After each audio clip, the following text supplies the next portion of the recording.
Okay, let's get started. So, the North-South Project for People-Centered Human Rights just released a statement on December 10th, which is International Human Rights Day, to reassert human rights as a process rooted in self-determination. I'm going to read a few excerpts from that statement to ground us. December 10th, International Human Rights Day, represents 1 year since the launching of the North-South Project for People-Centered Human Rights. The North-South Project seeks to address the contradiction of the human rights idea being co-opted and instrumentalized as a weapon of white supremacist colonial domination and exploitation. The people-centered human rights frame emerged to counter that. Rooted in decolonization process, it gives the frame new content that emanates from the values, perspectives, and needs of the people and nations of the global South that had been subjected to assaults on their humanity since Europeans built out of Europe into what became the Americas in 1492. International Human Rights Day supposedly commemorates the anniversary of the Universal Declaration of Human Rights, originally proclaimed by the United Nations General Assembly in Paris on December 10, 1948. Even in this year of its establishment, Eurocentrism corrupted the idea of human rights when Israel and South Africa were welcomed into the community of nations, and the fact that both were racist settler colonial states was ignored. Furthermore, the global pledge of the Declaration is rendered meaningless when the United States and Israel continue to commit daily barbarous acts of violence, displacement, and genocide against the Palestinians with never-ending impunity. The UNSC continues to reinforce its standing as a legitimizing agency for U.S. full-spectrum domination through its approval of the U.S. peace plan in Gaza, further oppressing Palestinians' right to self-determination and calling it a resolution, as well as its recent vote on September 30th to intensify the U.S. occupation of Haiti via gang suppression forces, using militarized tactics to violently quell the will of the people and advance the U.S. settler colonial project. This is compounded by the UN's theme for this year, claiming that human rights are prescriptive, everyday essentials, and they are attainable rather than fought for, further undermining the necessity for human rights to be grounded in self-determination and social struggle. The people-centered human rights frame rejects this approach, understanding that the process of achieving true people-centered human rights can only be driven by the people with decolonized systems through protracted struggle. The model of human rights upheld by Western powers is used as a tool to maintain U.S. empire and Western dominance throughout the world.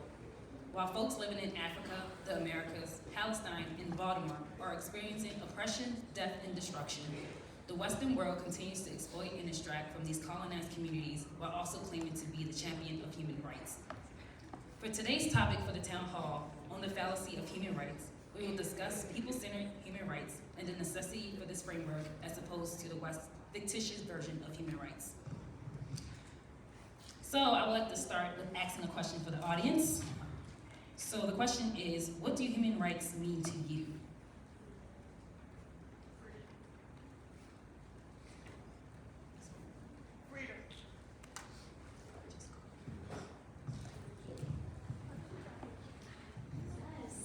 To me, it means freedom, being able to be put on this earth what we were born to do, which is to live. Like, this is supposed to be a really genuine, open, loving experience, and there's been a lot of politics that's gotten in the way and kind of kept you from really coming home. But human rights is everything, and we all deserve that same chance to thrive and to love and to explore, to just be our authentic selves.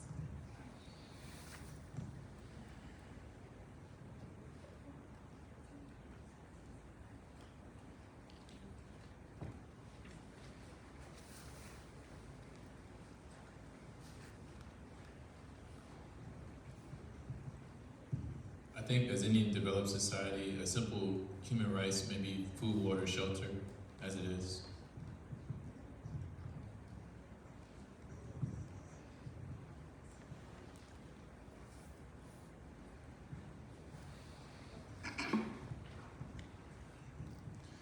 Yeah, for me, I agree and shelter, but also like the freedom to create your own future, freedom to make a way for yourself without any impediments.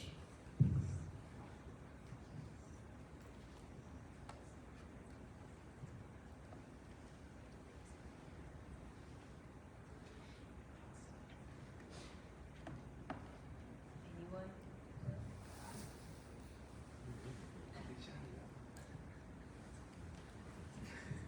I guess that's it. Yeah, I go, yeah, human rights to me, before my analysis from back, my understanding of human rights is things that we need to survive and things that we need to do to thrive as human beings. And I understand it as something that, you know, human rights for, at least in America, is something that we have to fight for. It's something that they try to give to us, but it's something that really hasn't been in our hands. It's something that they tell us what our human rights is, and it's whether or not they want to uphold those human rights is how I understand it.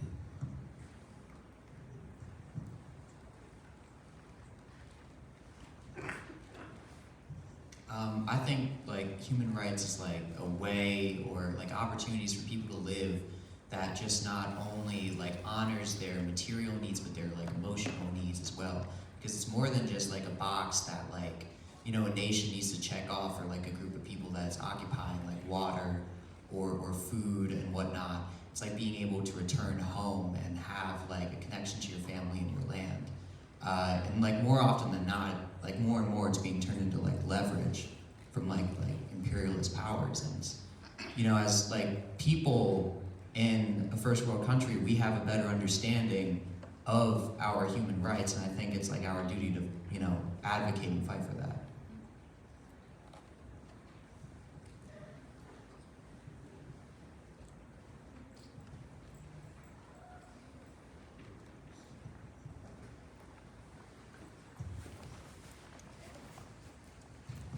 Thank you for your responses. So we're gonna get to the panel.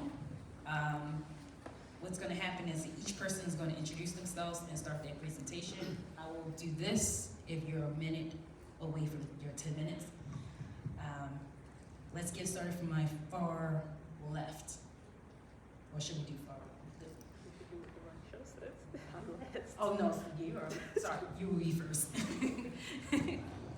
Good afternoon, sisters, brothers, and siblings. My name is Carrington. I'm with the People's Power Assembly, Struggle for Socialism Party, and I work at the Walters Art Museum. I'm a shop steward for Local 930, Walters Workers United.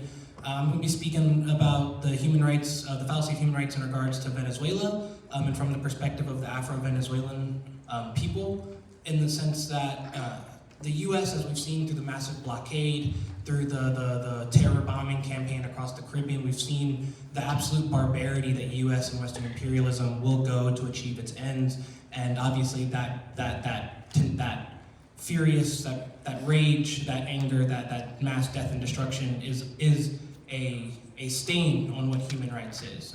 The denial of human rights, the denial of existence in the Caribbean and in South America is a key goal of the U.S. imperialists in their drive to strip Venezuela of what gives them the ability to provide for their people food, land, bread, food, shelter, water, the ability to live, find jobs, exist, everything. That is all comes from the resources within Venezuela, and that's what we're seeing the U.S. imperialists attack. We're seeing that through the piracy on the open seas, like I said, the bombing campaigns.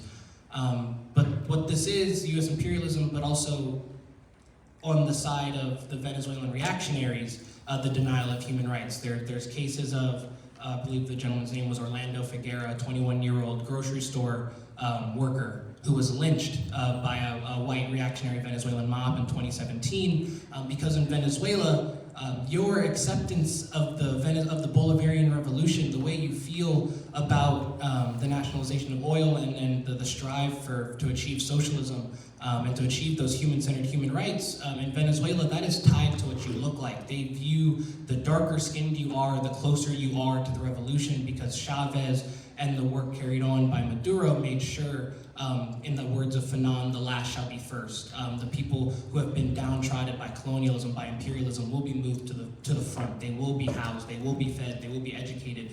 They've nearly wiped out illiteracy across the country. They've nearly wiped out homelessness. Healthcare has gotten better in Venezuela, all thanks to the Bolivarian Revolution, all thanks to centering human-centered, people-centered human rights, and not human rights as the people in that pre-question. A lot of that idea that, land, housing, food, water, general livelihood, the ability to want to live your life how you see fit, happiness, things like that, are things that people should just have. And capitalism, U.S. imperialism, Western imperialism, they dangle that on a string, on a carrot. Yeah, we can give you the access, the ability to maybe have that, as long as we get a guarantee to strip everything from you. And that creates this as the whole point is the fallacy of human rights. Do you really have that ability to find security? Do you feel secure in your housing? Do you feel like you have ample access to food, water, things like that? Or is that something that's given to you to kind of keep the wheel going? Is that something that's given to you to keep your head down while they continue to ruin your lives everywhere else, as they continue to bomb your neighbors, as they continue to arm and enable genocides in Palestine, and also what's going on in Sudan and all across?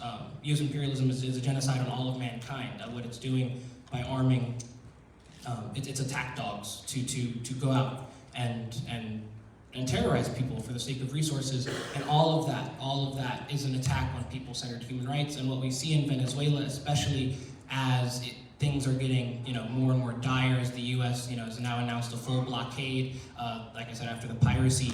What we're seeing in Venezuela is a commitment by the people to defend their revolution, to defend what they believe is their quest for people-centered human rights. Not even talking about the standard Venezuelan military, but the Bolivarian militias are armed and populated by millions of Venezuelans that believe and see that their right to self-determination, how they want to move their country forward, they're willing to fight for. They're willing to go toe-to-toe against the Hydra, the multi-headed Hydra, like Fanon says. And I just think that overall, that's what is the most important, is the fact that when the fight gets so severe, or when we can use examples like Palestine and Venezuela and Haiti as these heartbeats, these grounds where revolutionary spirit, revolutionary tactics, everything we can learn from, we can support, we can grow these movements, we can grow the call to end the attacks, to end the harm, the death, the destruction caused by U.S. imperialism, but not just use our voices, but use our bodies, use our everything by any means possible. Workers can go on strike, workers can demand anything. Illegal strikes, legal strike, or what is legal and illegal is decided by the state. And obviously the state is in the game of taking away human rights, of making us feel as small as possible. And the fight for what we need to do, the fight for people-centered human rights, is a fight to smash the state, to reintroduce, but to progress on the lines that people will do right by people. I just read recently in Black Skin, White Mask, Fanon has this part about Nazism, where white Europeans, when the Nazis were all around the world, they didn't care. They sympathized with it, they enabled it, and it was only when that beast was turned on Europe that they then shouted and cried out against Nazism, while the rest of the world, were dealing with this Nazism the whole time. And if we take that Nazism, where the Nazis learned all their terrible things, they learned it from the U.S. The Nazis in the Western Hemisphere has always been Uncle Sam and the people of Venezuela, the people of all of Latin America, the people of Cuba, the people of Haiti, the people of the Dominican Republic, the people of Mexico, indigenous populations here, black people here have all felt that Nazism of Western imperialism, of U.S. imperialism, of Manifest Destiny and everything, as they believe that human rights only means for the few. For that, it means the ruling class, the capitalists, those that kowtow, or those that openly benefit are those that are white supremacists. That's who they believe have the immediate and only access to human rights, when in reality it is the majority, it is everyone who has the access to human rights, and that is something we have to fight for, we have to continue to fight for. And in Venezuela, that's what they're doing. It was after the Miranda State Massacre in 1999. The Miranda State is the geographical territory where the city Caracas exists in Venezuela, and it's a predominantly Afro-Venezuelan area. And in the 1990s or 1980s, there was a massive uprising after USAID and US manipulation basically increased the cost of living on all Venezuelans. And for the Afro-Venezuelan population, it skyrocketed, made existence impossible. What they do, they took their matters into their own hand, took to the streets, and what we saw, or what was seen in Venezuela, was a massacre akin to Tulsa, where the death toll ranges from maybe somewhere in the hundreds to soaring in the thousands. And that is something that the Bolivarian revolutionaries that Chavez pointed to. It was that massacre, it was that wanton just display of violence against people at the end of their rope that need to survive, doing what they can to do to survive, that invigorated the Venezuelan people to get fully behind the Bolivarian Revolution, oust U.S. imperialism, oust the puppets, and install Bolivarian, their form of socialism that was started by Chavez and now is continued on by Maduro, with a majority support. Over 90% of the population of Venezuela votes, and the PSUV is won. And they are holding on to their revolution. They are holding on to their political power and to their fight for human-centered, people-centered human rights against Western imperialism.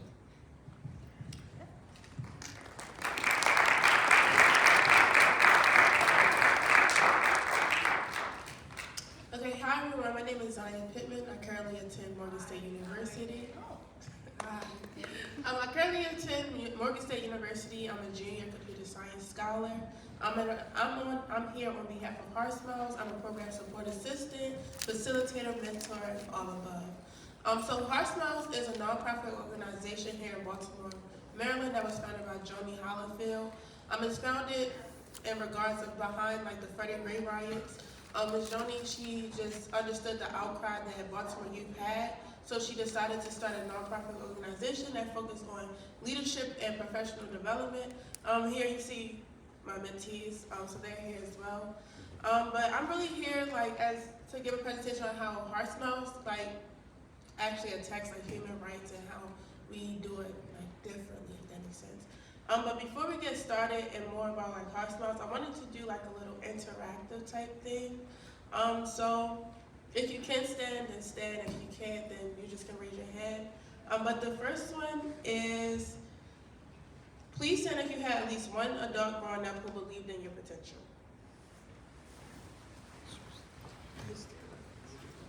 I'm gonna stand up with you guys. Yeah. Okay.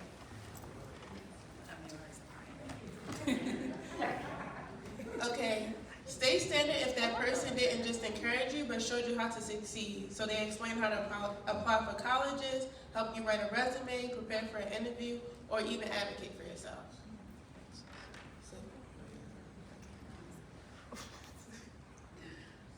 Okay, stay standing if someone ever opened a door for you, recommended you, introduced you to an opportunity, or helped you access a space where you couldn't reach your own. Stay standing if at some point someone helped you recognize your leadership potential, even before you saw it yourself.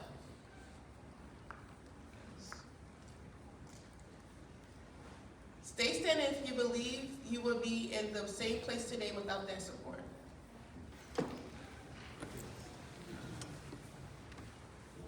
Okay, everyone else can take a seat. Well, everyone's seated. Okay, so I just wanted to do that because I know something that helped me, or something that helped me grow, someone that helped me grow was Ms. Joni and Ms. Mel. They're the adult mentors, and they were the ones, I've been a part of Heart Smiles since I was in 7th grade, so 2017.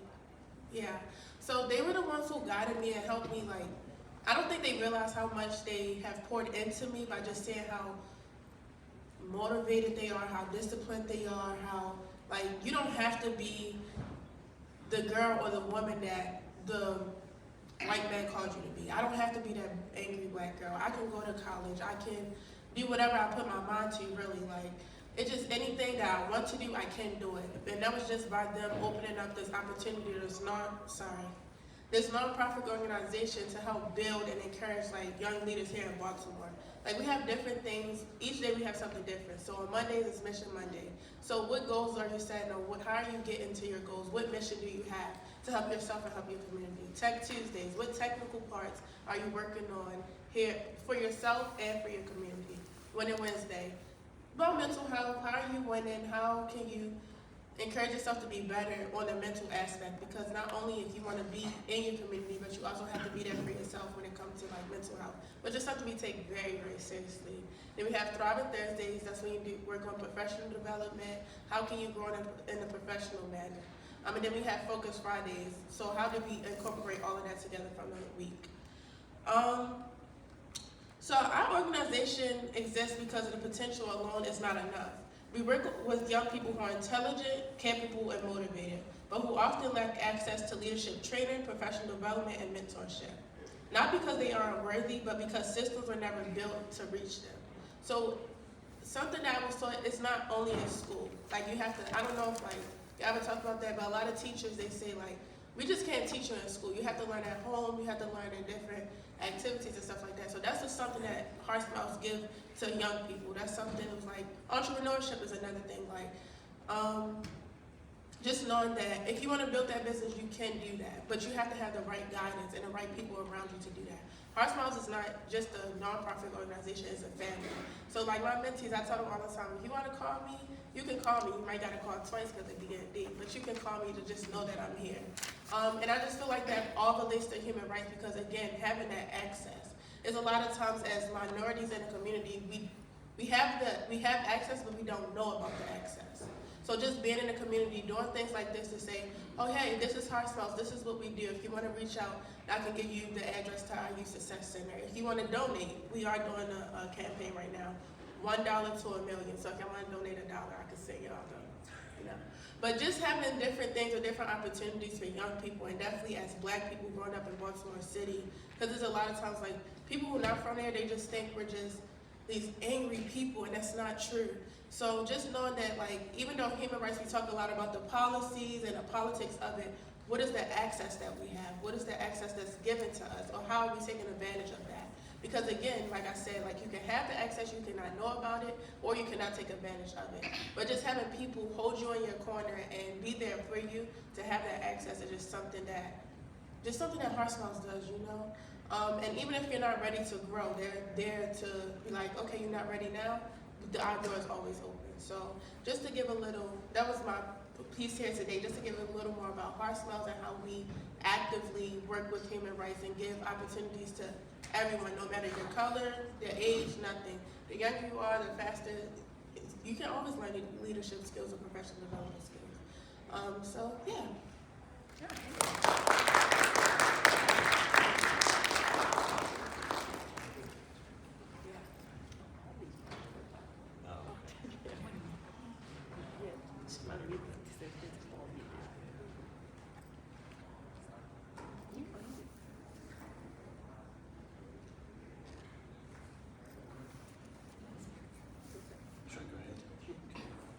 Hey everyone, so my name is Sammy. I'm a member of the Palestinian Youth Movement. It's a transnational, grassroots, independent movement of Palestinian Arab youth. Living in the diaspora and working to liberate our historic homeland of Palestine and our people in Palestine and the diaspora and beyond from Zionism and imperialism. And what does that mean? PYM is a political home for Palestinians and Arabs in the diaspora like myself, to organize and to have a right and responsibility towards liberating our homeland. And it's independent in that we don't answer any political party or any sort of source of funding. It's transnational because of the nature of our struggle that our people are scattered across the world because of Zionism and the state of Israel and what it's done to our people. We have to be transnational, so we provide that home for Palestinians and Arabs all across North America and Europe. And we're grassroots in that. It's all volunteer work, nobody gets paid for it, and it's all people like myself that organize all the things that we have going on. So I wanted to start my piece by talking about an interaction I had maybe about 6-7 years ago. I had helped organize an event. It was about surveillance of Palestinians, Arabs, and Muslims in the Chicago area right after 9/11. And Eddie Conway, for people who don't know, he was the late Eddie Conway, may he rest in power. He was one of the speakers, and we were talking about surveillance and the label of terrorist organization. And somebody in the audience was having a back and forth with him about using that to call the KKK as the largest terrorist organization in history. And he actually revised that, and he said, I apologize, but I have to disagree. The largest terrorist organization in the world and in history is the United States government. So I wanted to open with that because when we were presented with the questions for this panel, I wanted to find a way to kind of like intuitively tell people that there really is no way we can rely on the US as a leader for promoting human rights. And I'm talking about human rights that we commonly think of, like education, food and water, healthcare. And a very current example of that is we can't rely on the US to be the one saying that other countries must promote healthcare. They must guarantee the right to healthcare, to food and water, to education, when it's giving bombs and money to the Zionist entity of Israel, to the state of Israel, to destroy Palestinian hospitals, schools, desalinization plants in Gaza. I can't think of any bigger hypocrisy there. Now, for people that aren't familiar with the Palestinian Movement for Liberation, it's a global movement. It's in sectors all across society. And one of those is those who advocate for human rights, those who work with international law. And I say that because if we can't rely on the US as that reference point, people usually turn to the UN as that reference point. They look to the international laws that the UN enshrines. They talk about the International Court of Justice, the ICJ, if I remember correctly, International Criminal Court, the ICC, as tools we can use to wield political power to liberate Palestine. And it is a legitimate sector of the movement, but again, I want to note that it has its limits. So the people that aren't aware, there's a body in the UN called the Security Council. It's made up of 5 countries, if I remember correctly, Russia, China, I think it's Britain, France, and then of course the United States. So whenever the UN makes rulings like Israel must end the genocide in Gaza, it must guarantee freedom of movement in and out of the Gaza Strip. Palestinians in Gaza have the right to food and water. The UN is right there, the US is right there to veto these kinds of things, to enforce or to negate any of the rulings that the UN makes. So I see this because for those are the people in this room that may be looking for like a fundamental way to ensure people-centered human rights. The fundamental way, the takeaway from this, is that it might seem a little bit dismal, but there is hope. We won't really truly have real human rights till we free our lands and people from Zionism and imperialism. Now, in the case of Gaza, what does that look like? Well, we won't really truly have the right to health care until we end the genocide and we lift the siege on Gaza. We can't truly rebuild hospitals until we achieve those 2 things, and those are 2 things that, again, can't be achieved until we free our lands and our people from Zionism and imperialism. Now, what do we do in the meantime? That's a good question. Can we still not at least like approximate these human rights? Like, how do we feed ourselves? How do we get water? How do we get education and healthcare? So in the interim, while we work towards achieving these rights, there are ways to preserve the steadfastness of our people. And there are historic examples of this. Again, going back to the Black Panther Party, we had the free breakfast program, we had the free healthcare clinic. On the road to liberation, these are ways of bringing people in and sustaining them so they can do the political work that they need to truly liberate their lands and people. In the case of the Palestine movement, so with PYM as an example, we have the Ta'ziz Samud campaign, which translates to strengthening steadfastness. This is the way that we work with another organization on the ground to raise money in the far diaspora to build things like desalination stations, to raise money for food and water, to raise money for building supplies, to at least temporarily rebuild their homes so they don't have to live in tents for the time being while we work to lift the siege and end the genocide. The final point I want to make, and I guess I'm good on time so far? Okay. Is that I think the most important thing to remember is that regardless of what the US or the UN or any other Western entity says, all of these human rights, they're inherent. They're not rights that you need to be granted or you need to sign a piece of paper for. Just by being a human, by being born, they are inherent to you. But in order to actually be able to access them, we have to build political power to do so. Because they are inherent to us, but the forces of imperialism, of Zionism, of the US, of Israel, and the Western powers, they want to do everything they can to take those away from us. So we have to build political power to protect those things from these forces, from these countries. And what does that look like from the abstract in practice? It looks like the political campaigns that we have as organizations. Like, for example, Black Lions for Peace and their campaign. In the case of Palestine, a local example, or I should say maybe more so a regional example, is our Divest from Death, or VRS campaign, a campaign to divest the Virginia retirement system from over $300 million in investments in companies like Lockheed Martin that is manufacturing the weapons components used to bomb Palestinians in Gaza. Companies like Maersk that are shipping these components. And other companies that profit off of death and genocide.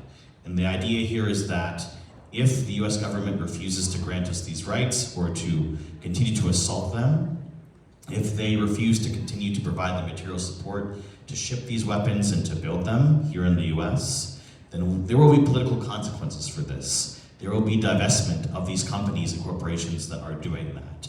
And we the people, this is a campaign that spans all across Virginia, all sectors of society are engaged in it, will divest from these companies so that it is financially untenable. They don't have the money to do so. So I think I'll end with that then.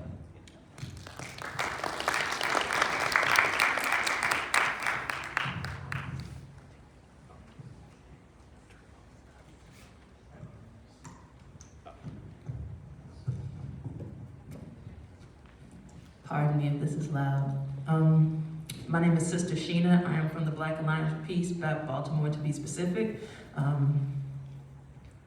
I'm here to talk about why the Black Alliance for Peace is a people-centered human rights project.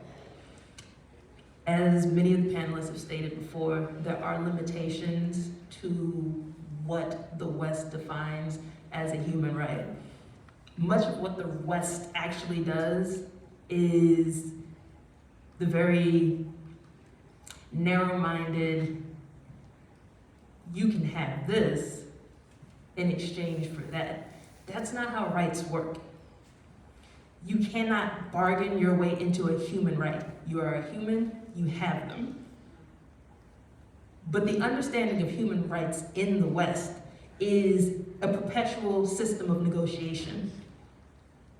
If you have this much money, you have this many rights.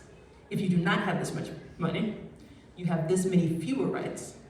If you do not have this status, if you do not have this education level, if you do not have this nationality, if you do not have this background, if you do not have access, if you do not have the right status, stature, or even affiliations, in Baltimore City, you don't have it like Baltimore County.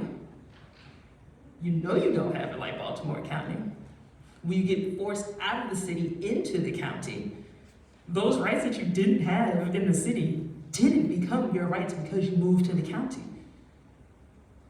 So it's not about even a sense of where you are. You are branded without certain rights. Sammy spoke about freedom of movement and surveillance. And so did Carrington in terms of what's going on in Venezuela. There are checkpoints in this region, all throughout this region. There are checkpoints whenever you see Baltimore City Police with their lights on, out on the corners, watching everything you do, whether you're going into a carryout, whether you're going into a CVS, they're there. In Washington, D.C. right now, you can turn the corner and see the National Guard picking up their lunch, and you can see Metro PD, you can see the military that's always there. We were on Barracks Road last month doing a demonstration on the Day of Solidarity for Venezuela. Not only did multiple police officers station themselves outside the action, who were already by Marines. That's not normal. In both instances, ICE is everywhere. They might not be saying that. We remember how earlier in the year people said, we're not going to be working with ICE. So the cop said. But didn't the sheriff say the opposite? The sheriff said, we will absolutely be working with ICE. Much of the conversation this year has been about due process. And it's such a dishonest conversation because, again, that gets into the uncomfortable territory of who due process is reserved for. Citizens. On stolen land, the fact that we're in a perpetual negotiation of who is a citizen is ridiculous. How can someone who stole something tell you who is a legitimate being? You can't unsee me. I'm not less real because I don't have the paperwork, because I don't have the profile of who you want to be on this land. This is Turtle Island. This native language is not native. This currency is not real. These borders aren't real. In a struggle for human rights, you cannot be struggling for domination over other people's land, water, and airspace. It is ridiculous to have to live in a world where data centers consume more clean water than people. It is unreal to have to watch people negotiate whether extrajudicial murder is okay in the case of fisherfolk in Venezuela, but when extrajudicial murder occurs at the hands of police, it's still not really debated when you've got a police commissioner who's like, well, I'm gonna back my guys on this. Why they killed a person. When Mayor Scott was talking about reducing homicides all summer, 3 people were murdered by Baltimore police in a span of 10 days. He didn't brag about that. He actually didn't address it. He wasn't talking about that on the Breakfast Club. He wasn't talking about that with any of the people who would listen to him, yet he did a safety walk with Wes Moore. These 2 Nimrods really think what they're doing is something. This is what we call a fallacy. This is top down, all the way through. These people at the top, and we're not gonna talk about how they're not at the top. At the state apparatus, okay, Wes Moore is governor. Okay, but they're overturning vetoes, so even he has limits. So these intermediaries, we'll call them, these misleaders is what we really call them, are telling you, be patient with us. We're going to get you the things that you want. Like a $614 million police budget next year in Baltimore City? That's what you guys want? The state of Maryland is still in a deficit, and they're saying, well, the best we can do is reduce crime by hiring more cops. While everybody's bragging about the decrease in crime, and that's across the region, but the surveillance is escalating. The militarism is escalating. The assaults on people's human dignity. Because that's also a right. You have the right to a dignified life. You're a person. You aren't this thing. You aren't this drag of society that they want to make you out to be. You know how many homeless people just look past? There's the dehumanization that is rendered upon them just because they don't have something. How can they have something if everything is commodified? They're told they can't have anything, that they have to earn, that they have to achieve, that they have to attain, that they have to have the ingenuity and the entrepreneurship and the drive. As long as I wake up every day, I'm going to have that fight to want more than what's allotted to me under capitalism, under imperialism, under white supremacy, under patriarchy, under all of this. Just because I have that drive is not enough. People-centered human rights is a bottom-up struggle. I mentioned all these people in the middle, all these people at the top. We aren't even on the ground floor yet. Because there's so many of us who aren't struggling towards this yet. We're struggling. We're struggling to pay bills, struggling to pay rent, we're struggling to make ends meet. But are we collectively struggling against tyranny, against empire, against injustice, against all of these deliberate political actions that tell people you cannot have, you cannot do, you cannot rise, you cannot determine your own fate. You have to operate within this strict set of guidelines. The guideline that says you can pay for college if you sign up to kill some people. The guideline that says you can get a stipend for housing if you become a cop. But if you're a teacher, good luck. Get that second job. These are not struggles that are in isolation, and they're not depoliticized. They tell you that they're not politicized because they tell you, don't talk about this at work or you'll get fired. Over 1 million people have lost their job this year. You're getting fired whether you talk about it or not. And by playing by those rules, you do much more to undercut this bottom-up struggle. As the bottom keeps getting bigger, our ranks keep getting bigger. But we will never truly recognize the power the bottom has if we do not organize to take it. So do not keep falling into the trap that you have to earn your way out of it. Don't be comfortable being in isolation at the bottom. Where you are, you have the potential to grow, to build that momentum, that political power, that social power, that economic power, and use that to topple systems of oppression instead of replicate them, institutionalize them, and rely on them to make you a human with rights worth protecting. Thank you.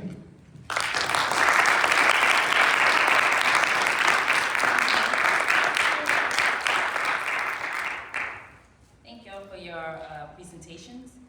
So I'm going to ask 3 questions, and each person will have about 3 minutes to answer. So the first, you hear me? So first question is, how is the language of human rights used to serve the state?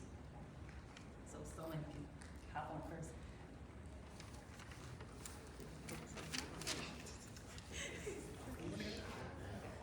Yeah, so how the state uses the language of human rights, or how the language of human rights is used to serve the state. Every panelist up here kind of talked about it in the sense that there's that, it's presented as this trade-off. You can get help with housing, you can get help with food if we take everything else away from you. You can, you may be able to do this as long as, we can forever deny the ability for you to produce or do that for yourself. It's very much on a string. And they use also, not just that, the Western world uses, especially in regards to, anywhere.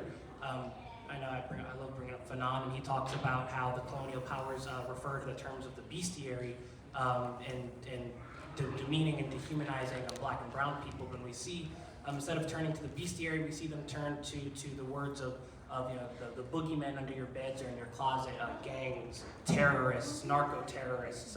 They kind of mash them all together to create this ultimate boogeyman that is something that's so scary that is the thing that is denying these people the ability to live, not the constant bombardment of U.S. bombs and missiles, not the constant influx of the backwards, USAIDs as a means to strangle people. As that continues to move through the area, you all may, you'll see everything will get better eventually, when in reality, all they're doing is just continuing the imperialist drive for domination, denying people everything along the way.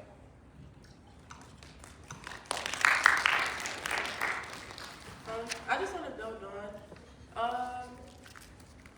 I think we all know, like, as black and brown people, like, I was just explaining, like, to my mentees, like, this is a Monopoly game, and it's ran by Uncle Sam. So just like, for example, say somebody gets out of jail, but they put you right back on parole, and you have to go to that same position that you were in, the same environment. And ever since I was younger, I was always into politics, and I was just saying, like, it's just really so ironic how you want us to get better, you say you want us to get better, you have all these opportunities, but once I become a felon, I can't vote, but I can be a president if I'm white. Once I become a felon, it's harder to get a job, but you also don't want to give me opportunities that help get out of this position I am, which forces me, or forces especially black men, to go back to that position, to selling drugs. Because I feel like when I was younger, I never understood the concept, like, why are you on the corner? Like, why are you doing this? But when I joined the youth advisory board at Johns Hopkins for adolescent health, like, we did research on it. There's a lot of times that I'm doing this so I can feed my brothers and sisters. I'm doing this so I don't have a mother, so I have to take care of myself. So I feel like you said, it is, they take away, and then they give the, oh, you can have EBT so you can feed somebody. But you're not giving me help or giving me education on how I can better myself or how I can grow my, just grow. And I know it was something, I think I saw it on TikTok, it said, if you don't want a black person to know something, just put it in a book. And even though, like, sometimes, like, maybe I should read one since they said that. But it's just like, dang, like, you really think like that? Like, you really think because, like, we don't open a book or stuff like that, like, we're just not gonna get the education. So I think also just taking advantage of, again, like I said earlier, of the access that we do find, it just, like, help us out because it's like, as minorities, period, or being in a place like, one of the panelists said, like, just being in a place in Baltimore City, you just have to take that advantage to want more. Even though, like, it's like, oh, it's gonna get better for black people, it's gonna get better for black people, it's gonna get better for minorities as a whole. It's just like, how many more years are we gonna say this?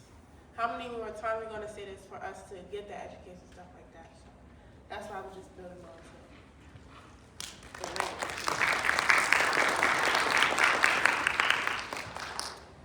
Yeah, one thing I'll add is that one of the other things that they demand that you give up, that you trade off, is the struggle itself, is the cause. So if you just put down your guns, if you stop trying to resist, we'll open the borders, we'll let food in, and we'll give you a state, and that state can have banks like we do, it can have the same McDonald's that we do, we can have the same clothing stores that we do, and you'll have your rights, you'll have the same rights. But so long as you're on the wrong side of the fence, so as long as you keep being against us, you won't have these things. So that's another way that, and this is what's happening right now in Gaza, in terms of the US and Israel trying to disarm the resistance there. So that is another way that, like, the US, for example, wields and manipulates human rights to kind of hold it as like a bargaining chip, or like to hold you hostage, being able to have those things. We'll leave it at that.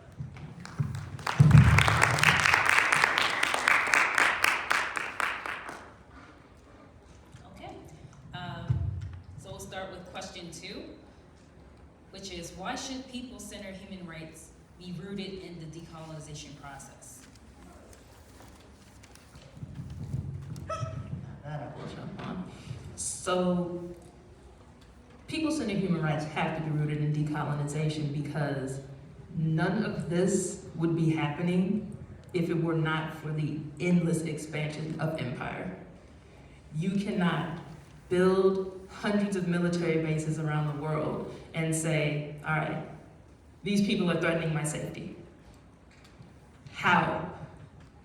You are literally occupying more land than you ever should. You are enforcing rules that do not exist on these lands, and you are making it so difficult for people to exert their own power over their lives by taking up such a massive amount of space and then justifying it with, well, they're terrorists.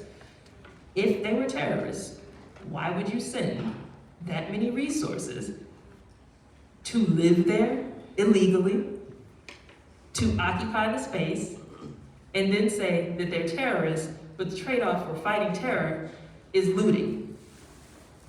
You're taking oil, you're taking gold, you're taking natural resources. Those type of things happening in exchange for whatever the hell the military says they're doing. It's just colonialism. It's piracy, it's theft, it's savagery, it's barbaric in nature, and if you do not decolonize, then there will be no human rights to be had, because you can't have humanity share a space with monsters. This empire is the biggest monster on the planet. You decolonize, you defame that monster, you defeat that monster. You do not have the omnipotent beast breathing down your neck, and you will actually see your own power to determine what happens with that space, what happens with those resources, what happens to those people who no longer have to live in fear of the bully of the entire world being right there every second of the day.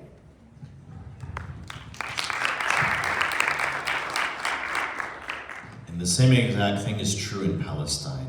The reason why we can't have, our people can't have real human rights, are living under a genocide, under siege, under occupation, continue to be colonized, is because of the colonization of Palestine by Israel.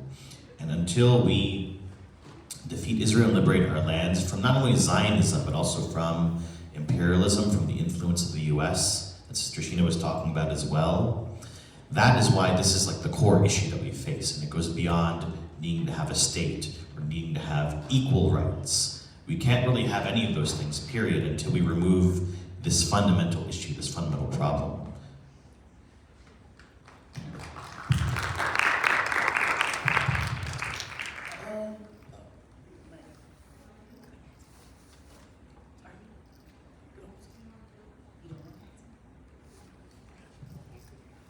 You're good. Okay, last question is, what are current examples of people-centered human rights projects?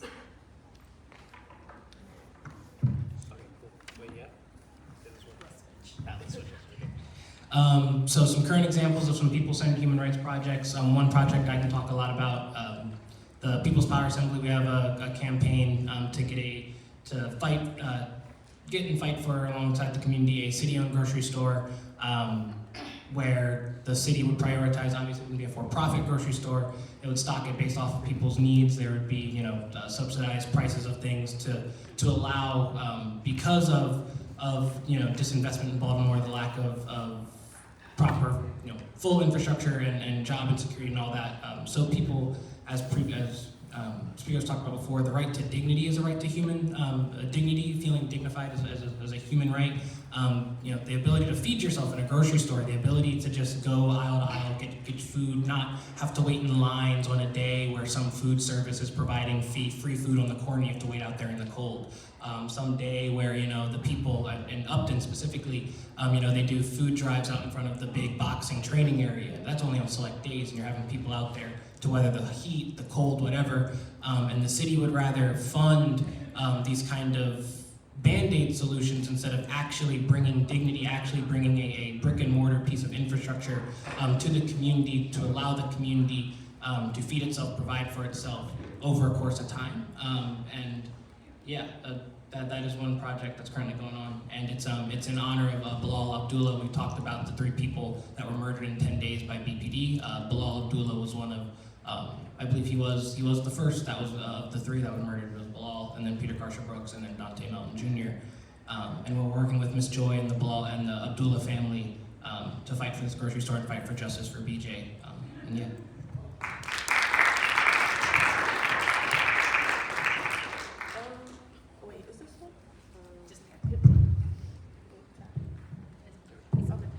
Hopefully I can hear me, but I could say something. Yeah.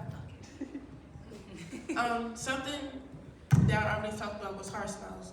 So Heart Smiles is a whole organization, but we have different projects that we all work on. So I know about 2 years ago we had something called the Youth Food Security. So what the youth food security focused on was addressing food deserts. So first we worked on policies that's in Baltimore City, and as youth in high school, we're working with the mayor's office. Like, this is what I feel like needs to be put in place, and this will help. So with that project, what we did, we did this like it was for as much as we had the grant for, because money can go so far when it comes to, again, like the Band-Aid solutions. So it was a Band-Aid solution, but it's in a process to come. So we partnered with Instacart, so youth from, I believe, 14 to 21, they'll be able to put in a Google form, and they'll put, like, able to get food for a week. So that was one of the things, and that was an example of something that Heart Smells focused on. Also, Heart Smells, one thing they focus on is paying youth to learn. So everything that we do, the youth is paid. Like, if they do a presentation, or if they come, like, we have a program called Flex, so it's year-round Flex. So the time that youth work is not in, year-round Flex happens. And when year-round Flex is, we give you education in different ways of, because everybody don't want education from just school. They want to know how to cook. We have a barbering session, or just like for me, we modeling and learning leadership through modeling. That may look different for everybody. Like, people might not understand it, but something I can say is, like, I help my youth, like, build that confidence when it comes to public speaking, build that confidence even if it's on a runway, or just building that confidence just to be yourself in any space that you come in. So I can say overall, Heart Smells is one of those organizations, or one of those projects that help, but we also have the sub-projects that focus on different things, to not just have a Band-Aid solution, but to have a solution when it comes overall for youth in Baltimore.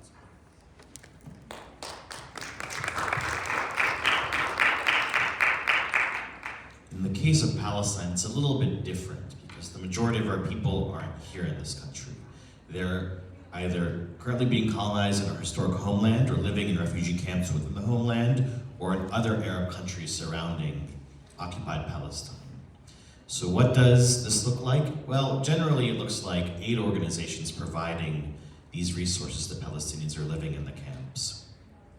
But one thing I want to make note about that is that they're always missing the other half of things, which is the political analysis, which is just not saying that I'm going to provide this aid indefinitely, but I'm also going to have like a political program to liberate my homeland, and that this aid is temporary, just to preserve the steadfastness of our people to continue resisting. So that's why we have our Ta'aziz Samud campaign.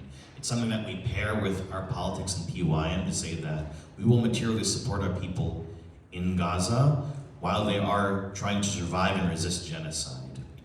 But one thing I want to point out that I think pairs well with this whole conversation is that a lot of the resistance movements that the U.S. labels terrorist organizations, from organizations like Hamas, Hezbollah, all across Southwest Asia, all across the Middle East, these organizations are very popular among the people. And one of the reasons isn't just because they're actively resisting through military means, occupation and bombings and things like that, but also they have a lot of social programs that a lot of people, the poorest peoples of these societies, heavily rely on. And that, in a way, these kinds of projects that they have, like providing healthcare clinics, providing food, things like that, are ways in the interim of providing these human rights that, ironically and unfortunately, the governments that are like puppets of the US aren't really providing for the people. So I wanted to tie in that as well.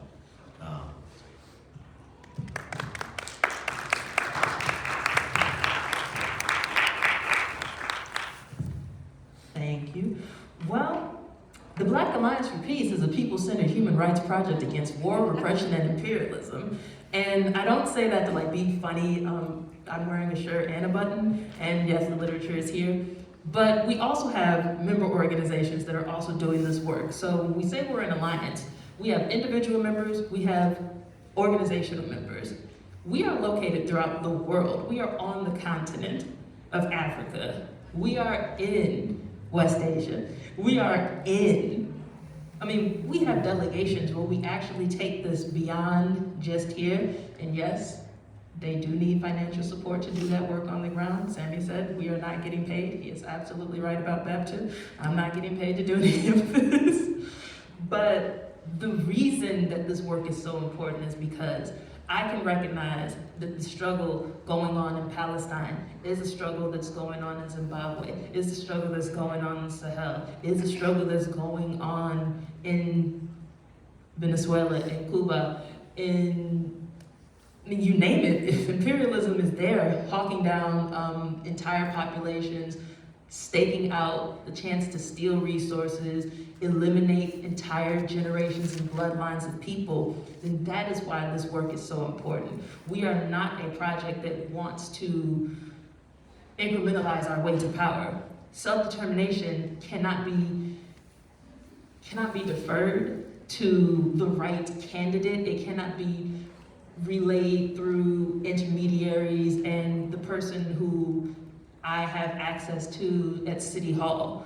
It is a process that is built through people's struggle, and it's absolutely political. It absolutely has programs. There are other organizations in the room that are doing this work. They're organizing in Southeast DC. They're organizing on the west side of Baltimore. They're organizing their schools. We have teachers who are actually radicalizing the youth who people say aren't interested in this stuff at all. They're very interested in it, but the people in their lives have told them, well, this is how it was when I was little, and I didn't get involved, so you won't either. They've surrendered. BAP's flagship campaign of no compromise, no retreat, as you are reading, is just that. We are not trying to compromise with the imperialists so that we can have some of the human rights that they declare universal. We don't want these rights. We want to determine what they are. We want to do this work so that we can actually deliver them to ourselves and defend them definitively and not have a taste of them, like Reconstruction, and then see it sabotaged deliberately by the powers that be. We will become the power, we will maintain that power, and we will defend what we win.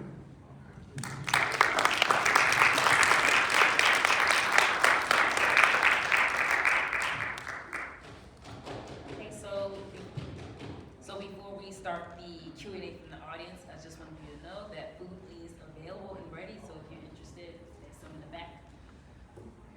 So, let's get started with the Q. Oh, No, they can actually just. Yeah, Oh, so yes. if you want to eat. Another reminder, there's no food in the sanctuary, yes. Okay, so we can start with the Q&As from the audience. Or you want this one?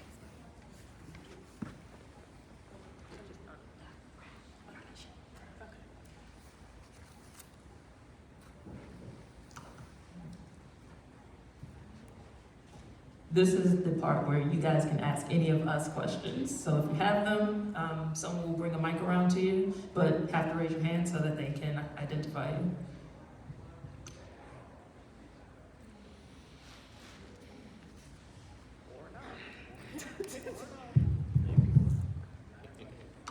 You are also allowed to just get up and go get food if you are hungry. Like, you do not have to stay here. Maybe your question will come to you after you eat something. You're not you when you're hungry.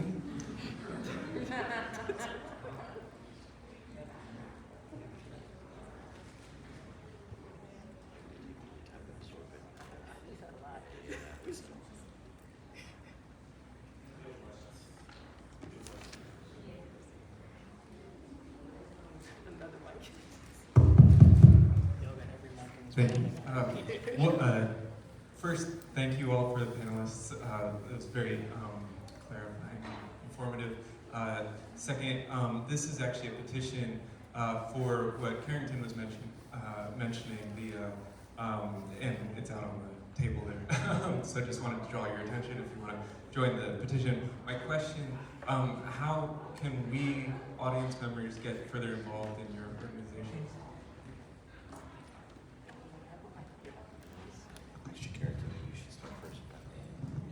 So you can reach out to the People's Power Assembly on social media, anything like that. We also have every Wednesday at 6 o'clock at 2011 North Charles Street. We have meetings up there. That's how you can plug into the PPA. And then you can also reach out. There are some members here in the audience. I'm not going to point them out other than me, but we'll probably all congregate it after this, and you can just come reach out to us, exchange numbers and stuff like that. For Heart Smiles, I am the program support assistant, so you can reach out to me at Zion, Z-I-O-N, at heartsmilesmd.com. We always look for different partnerships because, again, we want to expand the youth, like expand their, I don't know what word I want to say, but just putting them on different projects so they understand, like, it's more than just like a little bit of stuff. So we always looking for partnerships and projects to work on, so you can always reach out to me. Can you repeat your email? Zion, Z-I-O-N, at heartsmilesmd.com. Yeah, and I think for people here, so a lot of the work of my PYM chapter is in DC and Northern Virginia, but in Baltimore in particular, PYM's paired up with DSA and JVP with the Democratic Socialists of America and Jewish Voices for Peace Baltimore for the Apartheid-Free Baltimore campaign. This is a campaign to get individuals, businesses, institutions to comply with the boycott, divestment, sanctions movement against Israel. This is a Palestine Love movement. It's modeled after what was done in South Africa during the apartheid phase of that struggle.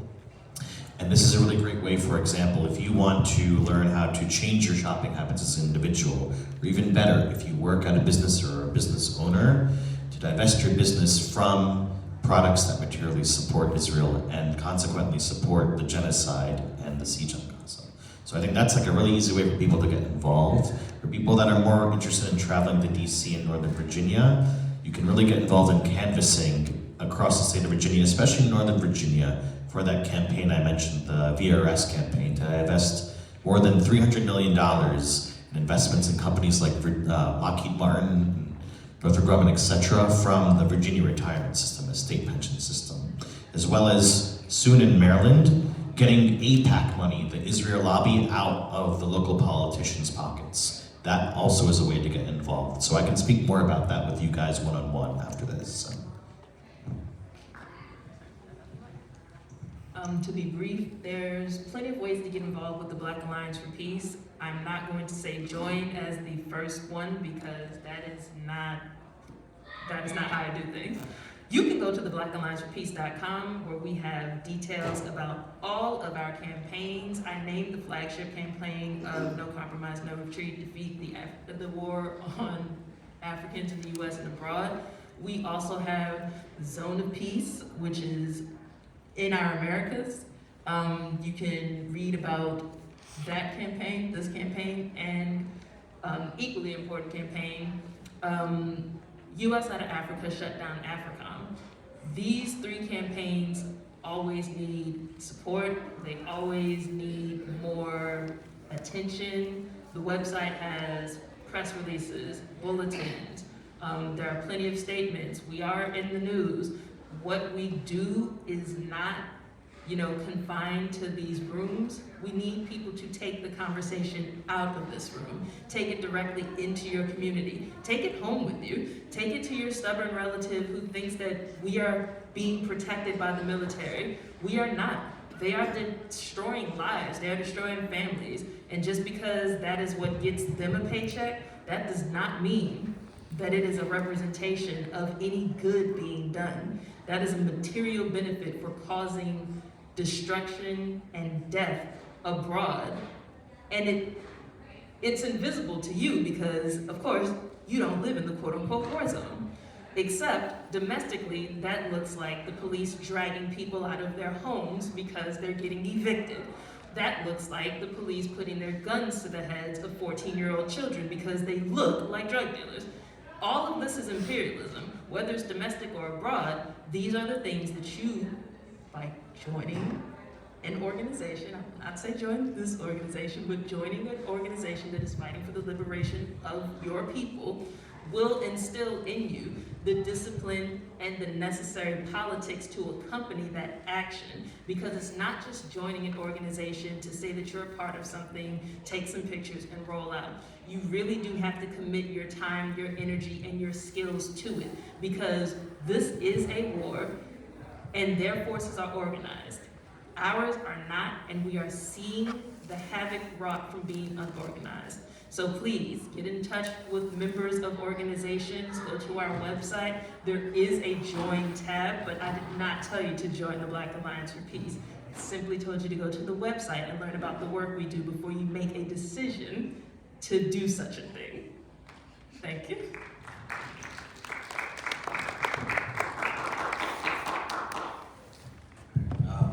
Hello, everyone. First, I just want to thank the panelists for taking their time to share their time and their knowledge with us.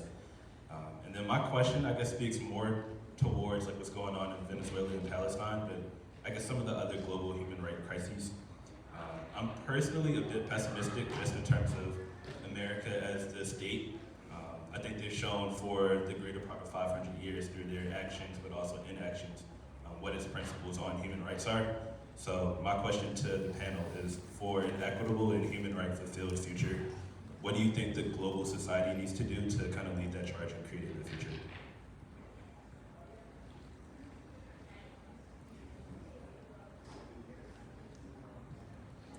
Not to beat a dead horse, but we do need to organize, especially on an international level. Earlier this year, we had an African Liberation Day symposium in this very building. We had an indigenous speaker, we had speakers from Eritrea, we had speakers from Cuba. We were talking specifically about the international struggle and what needs to be done by us within the borders and the pressure that we can apply here without losing sight that we are connected to the people struggling from the other side. If they're pulling something down, our responsibility is to be pushing on the other side so that it falls without causing any damage to the people who are pulling. But that doesn't happen without getting into those conversations. So when I mentioned delegations and when I mentioned being in connection to people who aren't in this room yet, we really have to do that legwork of getting people to that place where, yes, people are probably a little annoyed, but how much does annoyance really move people? Kwame Ture said after the riots, after King was killed, people went out, tore some stuff up, and then they went home. It felt good to break some things, but they didn't sustain any of it. And that seems to be a problem with people who do not become a part of an organization that can sustain something. You can take part in a cool online conversation and retweet your heart away. But then the next thing that starts trending is gonna be the next thing you participate in. An organization is not like that. We don't trend. Even though we're current on what's happening, these are protracted struggles. Cuba's been fighting for decades to defend their revolution and is still fighting. There are people who got their revolution snatched right back because they didn't defend it hard enough. Or they allowed themselves to be swayed by the poor teachings of what human rights are. You need to have democracy like the West has democracy. You need to elect a leader who is going to listen to the United States, who is going to render all of your resources their resources. They are going to use you as a proxy. They are going to extract your wealth. They are going to set up a military base. And they are going to do what is currently happening in, Argentina, I think it's gonna happen in Honduras. There's a lot of countries that are going through this very cycle because the West is a leech. So if you have any international connections, find a way to integrate that analysis into the local, because staying siloed off is how these movements die.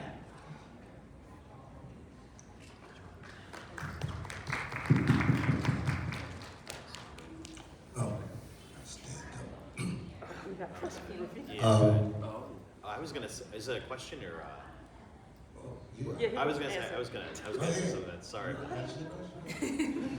Yeah, I actually think the world is already doing this. I think I wouldn't say that I'm pessimistic, but I definitely am overwhelmed by the consequences that come when you choose to move to do this. And what I mean by that is, like, the world is moving away from the US, relying less on the US, and building with each other.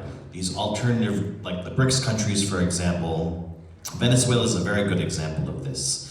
Building an alternative where they have all these oil supplies, they can provide oil to Cuba and other countries that are trying to build an axis of resistance, an alternative to the US system. But it always comes at a high price. Look at what's happening in Venezuela. Look at what's happened and continues to happen in Gaza. I think that for me is the, not pessimism, but just like an overwhelming of like the death and destruction that comes when you try to like build an alternative. I think that's where I struggle with. And I think oftentimes it becomes a personal matter and also like a collective matter in that like in the interim, how do you build like revolutionary optimism or hope for sustaining yourselves? And I think one thing I'll say to that is that at least with like the Palestinian people, it's very relevant because we're in a church right now, is through like faith, through whether you're like Muslim or Christian, for example, that is like very much a backbone to a lot of the resistance movements, and the people in general are remaining steadfast. Is that they are hopeful, they are hopeful and believe that this will come, but it's enduring the cost that comes with trying to get there, I think is for me at least, the harder part of this. So that's how I always try to reframe it when I think like I'm feeling pessimistic. It's not so much pessimism as is just like, I don't know what the word would be, like just absolute disbelief at like the high cost that comes with like liberating your people and lands. Yeah, I'll leave it at that. Sorry if you want to go ahead. Yeah, that's all. Yeah. All right. Two things. One, I just want to bring people's attention to what is happening in West Africa at this moment, particularly in Guinea. They had an election on the 23rd, whose results were to be announced on the 27th. And these reactionary puppet neo-colonial military forces overthrew the government the day before the results of the election was to be announced, because the pig dictator who lost the election organized a fake coup d'etat. And it's important to understand terms like fake coup d'etat, because imperialism will do anything. I mean, it's not like they do the same thing over and over again. They do anything based on the conditions, the personnel, the logistical realities that they find in any particular geopolitical area. That would determine how they're going to undermine what you're doing.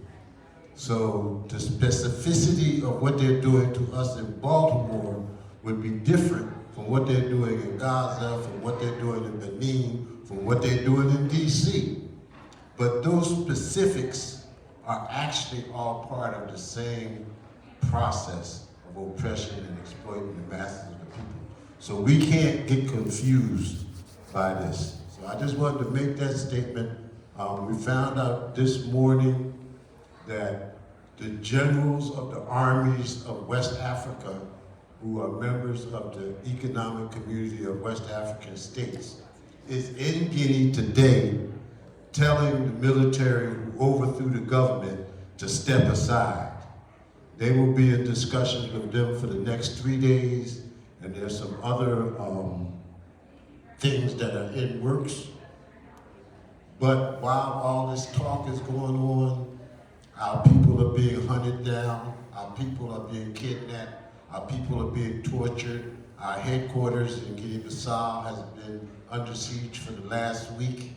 The president of Amilcar Cabral's party, the PAIGC, is currently being incarcerated, and the president of the Social Reform Party, which won the presidential election, had to seek exile in Nigeria. So it's a very volatile situation that you won't hear anything about on ABC or NBC or CBS or CNN. And this speaks to us having a need to be able to communicate outside of the mainstream media. So that was my announcement. My question is,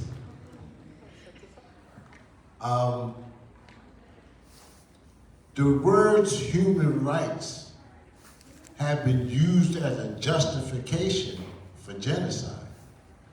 They killed Gaddafi because they said he was violating people's human rights, right?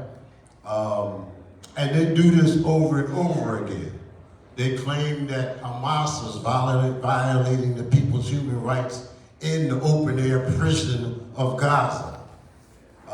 So I wanted to ask, how do we help people distinguish true people-centered human rights from the human rights violations that the U.S.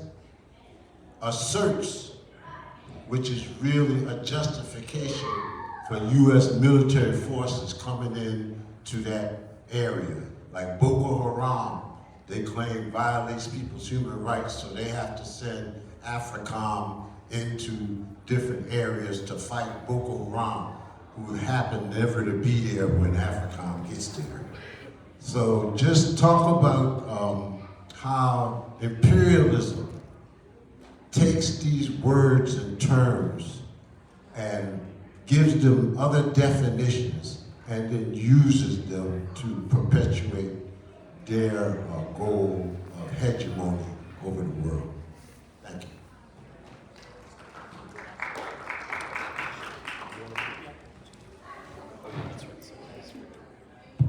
Okay. Great question. To one thing, how they do it, one way they do it is through that the dehumanizing language, in the sense of we speak of U.S. imperialism, but France and keeping Africa, France does the same thing, where it's an attack on. They always, frankly, they attack Islam. They say Islam is restrictive. Look what it does to women. Look what it does to children. Look what it does to people. And then they go in and then they just kind of ruin society to then build what is comfortable to them, which ultimately pushes white supremacy. And we know that white supremacy is a piece of the overall imperialist drive. So it's what's the word? They create consent by trying to morph the idea or the identity of what dictates human rights as in a way, I'd say it's like white rights. So the closer you are to white supremacy, the closer you are to kind of kowtowing to imperialism. That is what they'll deem acceptable in the realm of human rights. But if you're living away from the imperialist core, if you're living away from the way Western society would have you, that is that's not human. That is the problem that they seek to fix. When that is self-determination, is people deciding and living themselves without the oversight, without the boot, without the anything of U.S. imperialism, Western imperialism around.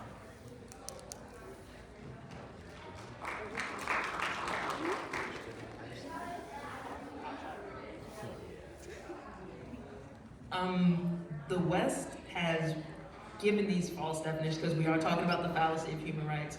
The West is good at indoctrinating people into believing that what it creates is real. So it has elections here. Both corporate-backed parties both support imperialism. They love funding police. They do not care about the human rights of anybody that isn't them. The problem is their voter base is informed that I do care about your human rights. That's why I have to take this time to go terrorize another country, because they don't care about their people's human rights. The easiest way to point that out to people would be to say, okay, why would it mean you care about human rights to blow up a school somewhere else, but not fund the schools here? Why would you blow up hospitals somewhere and then have people going into medical debt here? Why would you not actually contribute to the things that people need to live, but have endless amounts of money spent on consuming and wasting and depleting things that sustain human life? If someone can answer that in good faith as, if they can't say that it's a cost, if they can't say that it's like a penalty, if they can't say that that's buy-in, if they can't say that it's anything other than that, then it's not a human right. Because again, we don't bargain for them. We don't have to suspend somebody else's. People-centered human rights are non-oppressive by nature. I did not wake up to oppress Sammy today. I do not wake up and oppress anybody. But that is what this government does perpetually. It was founded to oppress people. Even though the lie was religious freedom and wanted to escape the king, it became a tyrant. It can't have a king because it's too busy trying to dominate other people's lands. And that is how you know it does not care about rights. It's spreading hegemony through that very logic. It didn't stop when it had its freedom. It had to go claim everybody else's.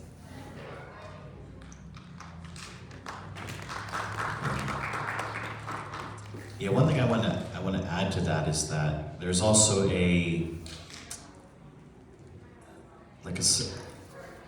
societal connection that's lost through imperialism, meaning that you probably aren't convinced by moral arguments. And what I mean by that is like we use those exact same talking points. We flyer for some of our campaigns because oftentimes you do find people that say, "I don't really care about kids getting bombed," and so what is at stake for them? It's the fact that the military budget is going up and up, and they don't necessarily feel any safer. They feel less safe because they're going to lose their housing, or they won't be able to afford health care. And so we put that material point, that daily survival point in front of them and say, is increasing the military budget, is giving weapons and military funding to Israel really going to make you safe? Like when you think about it a little bit harder than the news headline that's been run past you, do you really feel that way? Or would you rather have that money invested in your communities and schools? And the reason why I said this is because, at least for the time being, for better or for worse, the moralistic aspect is harder for people, at least here in this country and in the global in general, I think, to be persuaded by, is because they've really been severed by imperialism from the global south. Like very much in a societal way, in that those places are crap countries, or those are the places that they're war zones. We don't want those people there. They have no understanding of the people that are coming from there.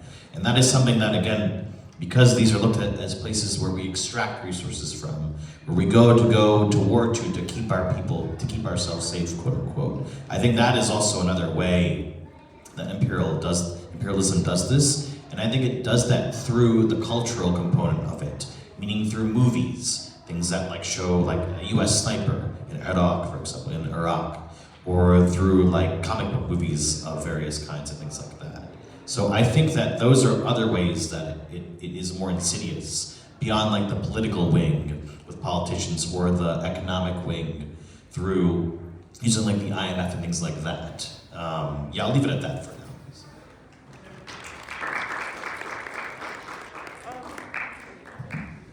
I just wanted to build on. Can y'all hear me? You want to switch I away? think you know what? Let Try me this. just take this. Yeah. I just wanted to build on because it just specifically the point you both made about how like the U.S. can invest into all these other things but don't invest back here. Because I always think to myself, like when I read the articles on like, because I be on social media a lot, so when I'm watching TikTok of them reporting about like what the U.S. government is doing in this country, or what they're doing like to take away from us. And I just always think like, just because technically I'm still a young person, but just how definitely growing up in public schools in Baltimore City, just like, okay, you can put money here, but you're taking away where I'm pretty sure my grandmother had the same textbook I had. Like, it's just little stuff like that. So I think definitely the economic part, because I feel like the U.S. uses weapons and economic as try to use power over other nations. So them using that part over nations, like, well, we're going to take, like when Donald Trump got into office, we're taking this away from you, the tariffs away from you, stuff like that. So I really think they use the, again, military and the economic part of like taking away basic human rights, not only from us, but from other nations as well.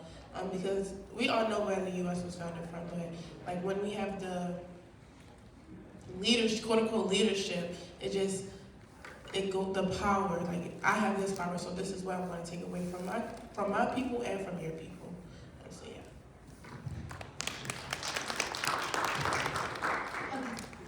So I was going to say, we can't talk about like U.S. imperialism without talking about places. Sorry. Oh no, go ahead. Okay, so you be first, and then so think you raise your hand. Yeah, I go. So 1, 2, 3, and that's it. Okay. Could you start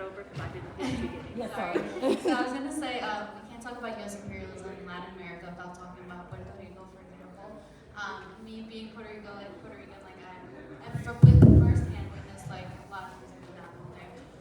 But one of the things that I can circle back to is like the economy, like U.S. having economic like foothold in Puerto Rico, and like as kind of one of the devil's advocate, like how do we move forward from that? For example, Puerto Rico has something called the Puerto Rican Nationalist Movement, which is focuses on independence for Puerto Rico from U.S. colonial powers over them, right? But what does that look like in the long run? How do we move forward from U.S. imperialism? How does a country go from having, like, U.S. has power over them economically, they enforce rules over them, they have these laws, so all of a sudden having kind of like the floor drop out of them. Like, what does that look like in the future? Like, how do, and that's for any country, like Guam, for example, the U.S. Virgin Islands, we have a bunch of examples of that. How does one move forward? Not to answer for, everybody, but I think the stranglehold of imperialism at least frees people up to envision what those next steps are, because while you're constantly dealing with it, there doesn't seem to be another path, right? Like, people could only see slavery when slavery was happening. So when slavery was abolished, the immediate sense was, how do we get back what we lost? And they started making laws to find ways to sustain cheap labor. And so they created prison populations because they lost free chattel slavery. With Puerto Rico, you will lose an oppressor. You will not have to find a way to get slave labor. You will no longer have that colonial relationship, and you will be able to expand upon the things that were being deprived of you, like the example of your economy finally being yours again, and that you won't have to supplement this government because it uses Puerto Rico as a military installation. And you will actually be able to power your own grid. You won't have to worry about being neglected by this government during natural disasters anymore, because you will now have the ability to plan how you respond to disaster versus being a casualty to a country that only sees you as an economic, colony.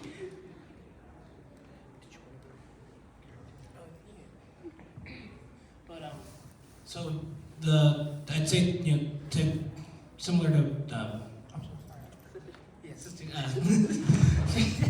I'm so sorry. But yeah, just basically going off of the previous answer, and then also with your question, the future, it's hard to say what it exactly looks like other than through the process of decolonization, through throwing off the yoke of imperialism. The opening for self-determination, for the creation of a Puerto Rican self-governing state is possible, and what that looks like, no one knows. But Fanon always talked about, through the struggle, those questions will be answered, and as long as the movement and the people are committed to staying, lock and step through that struggle and answering those tough questions, no matter what it takes, to see it through, to see the decolonization through, to see self-determination through. However, once the chips lie and the U.S. is thrown out, because the U.S. will be thrown out at the end. Decolonization is a process where the last shall be the first, and that will happen through people's commitment and through struggle. And don't exactly know what that'll look like, but it will be a process to where the Puerto Rican people will be able to defend themselves, will be able to feed themselves, will be able to clothe themselves, will be able to decide themselves. And yeah, you won't be an economic dumping ground, because right now, Puerto Rico, your entire economy, everything is based off of you can only trade with the U.S. You are missing out on everything else in the world because the U.S. needs you as that military base. It needs you as that dumping ground. And we see similar situations in Guam and other U.S. territory, but also in countries where the Philippines is this U.S. dumping ground, but also a massive military base for the U.S. Navy. But it is through decolonization and the struggle for self-determination that will the answers to that question will be found. You can always look historically to other countries, but that won't always be what it'll look like. But that does give you hope, because you're like, wow, they did it before, they did it before, they did it before, they did it before. It is possible. We read about it, there's pictures of it. It is possible. Just don't know what it'll look like in everyone's individual case. Yeah, I wanted to say, actually, I think there's a very good, I was actually going to say, I think Carrington is really well positioned to speak on this, and his organization, People's Power Assembly in general.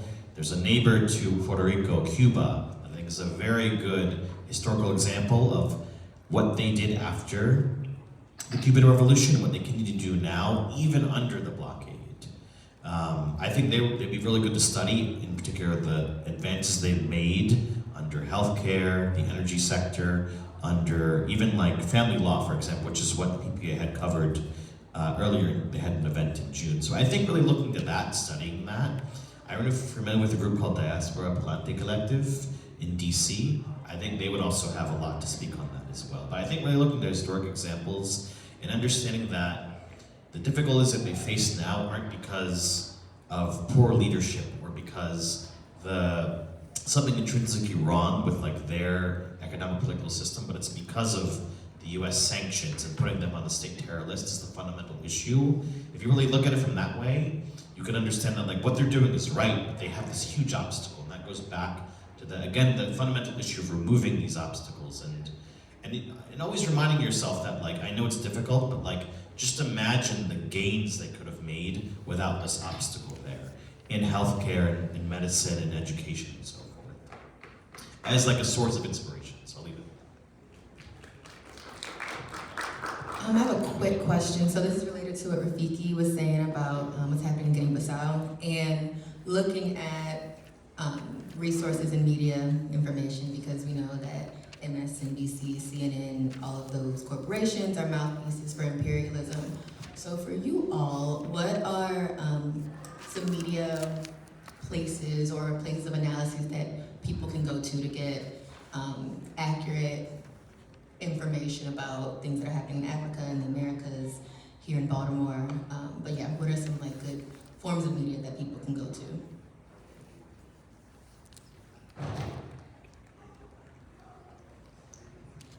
Yeah, so this was actually a problem we faced PYM as an organization since 2021.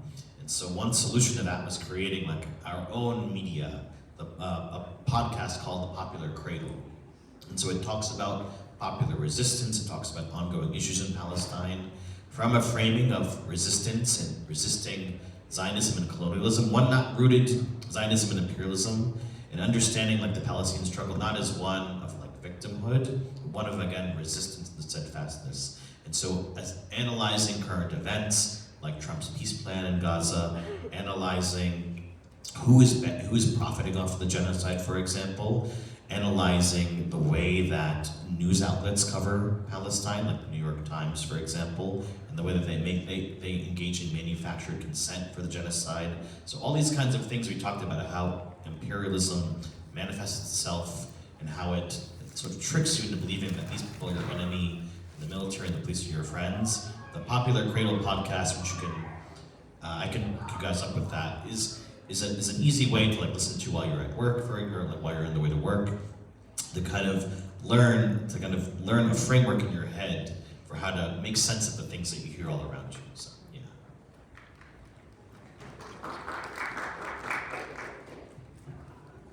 I'll plug Black Agenda Report. Of course, I already mentioned going to the Black Alliance for Peace website. Black Agenda Report is edited by members of the Black Alliance for Peace as well. Members in this very room have been published to Black Agenda Report. There are the respective websites of the organizations in this room as well. Just the conversations that you're able to have with members of the organization are not enough. So if there's any recommended reading, if there's any press releases, any statements, any interviews, Black Alliance for Peace also has a YouTube channel. We've done several interviews about things taking place locally, nationally, and internationally. We are not influencers though, so the work that we do is very much on the ground level. We have to do the propagandizing. We passed out literature. If you didn't sign in at the table, please go back to the table. There's literature out there. But it's also publishing that analysis. It's not running a counter narrative. We know what their narrative's gonna be. We don't run a counter narrative. We run with the will of the people, and we run with the ideas that we can defeat imperialism. So it's not about counter propaganda. It's just about making sure that this work gets publicized at all. So if you are worried about where to find us, we are on social media, but we're also right here, right now, and we can link you to other ways to tap into that work that is being published. Also, there's the publication Struggle La Lucha. It's an international worker-led newspaper. It has a website. You can just look it up. And there's also Instagram. You can just find that. And we post statements and yeah, all sorts of stuff international here in Baltimore. Well, there's also a big focus, but talking about everything everywhere. So Struggle La Lucha newspaper.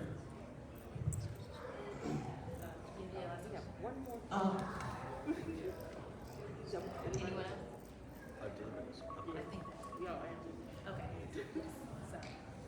Thank you so much for sharing your insights on this topic. So I had two questions. One, because I don't remember, somebody on the panel mentioned incrementalism and how that's not what we want to be doing. Can you clarify the difference between an approach that's incrementalist and an approach that is a sustained and principled like struggle that's like towards the direction of liberation for like our collective struggles. Because I feel like I always hear people say like, oh, we're not being incrementalist, but then like some of the propositions that I hear proposed feel very incremental. So if you could just like clarify a little bit like how you think about that, that would be really helpful. And then my second question, I feel like, well, not feel like, there's like a clear connection between like white nationalism, white Christian nationalism, right? And this like neoliberal, if we even want to call it that, human rights framework. And I just wanted to see if you could like tease that out for us, like a little bit, how to think about resisting and responding to that, because when people are tying a faith practice to the way that they're thinking about human rights from a colonial perspective, it's very hard, I think, to have conversations with people about why Hamas is not a terrorist group, for example, or why, you know, certain groups throughout the diaspora that are responding to colonialism, to imperialism, are not actually terrorists, they're actually defenders of peace. And so if you could like provide some insight on how to think about that and speak about that, particularly to people that are not necessarily as politically engaged and as aware, that would be super helpful. To tackle the first question, so when I spoke about incrementalism, a very popular saying that we have adopted from our beloved Rafiki is, we are building the plane as we fly. Incrementalism wants the plane to be fully built before you go anywhere. We do not have time for the whole plane to be built before we go somewhere. We're going now. Some days we got wings, some days we have the landing gear, some days we have engine failure, but we still go. Not because we don't have a plan, but because the people who are already enacting their plans, their plan is built. They're funded, they're armed to the teeth, and they have all of the media apparatuses telling you that you cannot win. If we waited till our plane was built, if we waited for like someone to fund our plane being built, to overthrow the oppressive government structure that makes everybody's life terrible, we would never have anything. None of the revolutions that have succeeded would have ever succeeded if they had all the perfect conditions for revolution. As much as people like to say that these are the conditions that breed revolution, they can't be bred without organization.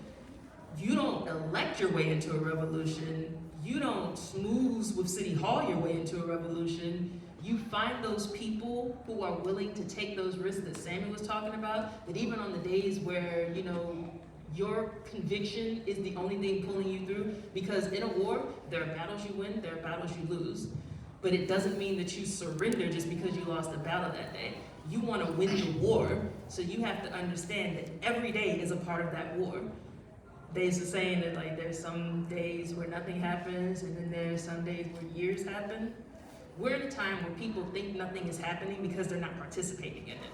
So the incrementalism that they're being told about is wait for midterms. And then if there's another election, fear-mongering. We don't do the fear-mongering. We don't have to rely on these illegitimate institutions. But as we're building, as we're flying, we're thinking about those programs. We're thinking about building internationally, having those connections to other people. It's not about a backup plan or what if this doesn't work. We know things will not work, but how do we better those processes when the things that did go well actually did go well? How do we scale up, and how do we continue building momentum? So when I say we're not incrementalist, we're not instantly arriving at revolution, but we're not waiting for the perfect conditions either. You have to make those conditions, and you have to keep applying that pressure to get there. For the second question, we're in a church right now. We've had several of these type of interactions in faith-based institutions because there is something called liberation theology. And though everybody doesn't practice it, it's not saying that nobody does. I'm not Muslim. However, many times I've heard that the highest expression of dedication to justice is Islam. And I cannot think of anything more just than being willing to engage in that struggle for your people, for your land, for your cause so righteously, and still not seek vengeance. They're only seeking liberation, not vengeance. Whereas this nation dropped nuclear bombs just because, Pearl Harbor was not on civilians. They took out 2 cities for vengeance. That was not about justice. That was not about righteousness. That wasn't about God. That wasn't about faith. That was about punishment. That was about oppression. And look at the relationship Japan has to the empire right now. A lapdog. So when I see people not surrendering the gains of their revolution, that is what I think about. I want to talk to people who really understand what the struggle is about and not what New York Times is saying, not what they're hearing. People are lying about the casualties or how people are just winding up killed by bombs that fell from nowhere. Because if I can't have that conversation with somebody, I'm not going to change their mind about what they believe was promised to people 3,000 years ago, even though people already lived there and had a way of life and have coexisted with other faiths in that region for centuries.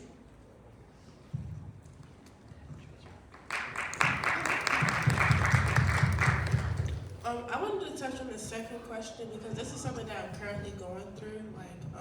And I talk about it with my dad all the time, just based on how people believe because you're in the United States you have to be a Christian, or people who don't understand the different beliefs or morals that other people have because they're Muslim or because they're Jews and things like that. So I just wanted to touch on that. I'm trying to remember what I was thinking about. Wow, that's why I keep going in circles. I think it starts within and educating yourself. So for me, for example, I have a lot of people who have, since I've been in college, who have opened me up to different religions and understandings and morals and things like that. So I think it honestly starts within, because it's yeah, we can climb, but just how do we reach it on a national level or reach it where all the time, we talk about in the Pledge of Allegiance, I want to say, there's a lot of things in the United States that's supposed to be traditional that talks about this religion, only Christianity. And I talk about all the time how I feel when I research, our ancestors were taken away, even though it was Christianity, in Africa and stuff like that, I feel like our ancestors were taken away from the actual knowledge and understanding of religion and understanding morals. But to relate that back to human rights, it's just I think about all the time how everything always relates back to being a Christian. If you're not a Christian, you're wrong.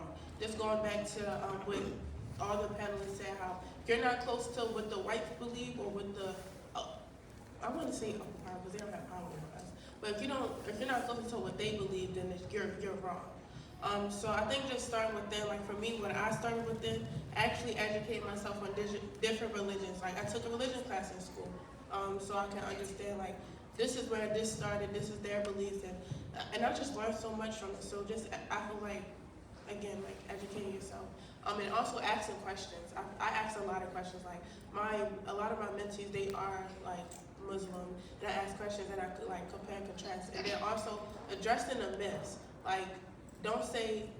I had to address somebody like in school one time. Like, Muslim, they're not wrong for being Muslim. Christian is not the only right way, or you're going to hell. Like, that's my personal belief though. So just understanding and having that open mind. Because I really don't like in my generation, I feel like there's a lot of closed-minded people, definitely when it comes to the liberation or just Christianity. So that's how I wanted to touch on the second question. Yeah, I can say so. Are we out of time? We have one more question. We have more questions. I want water so bad. Yeah. I can see so. Yeah. Oh yeah, sure.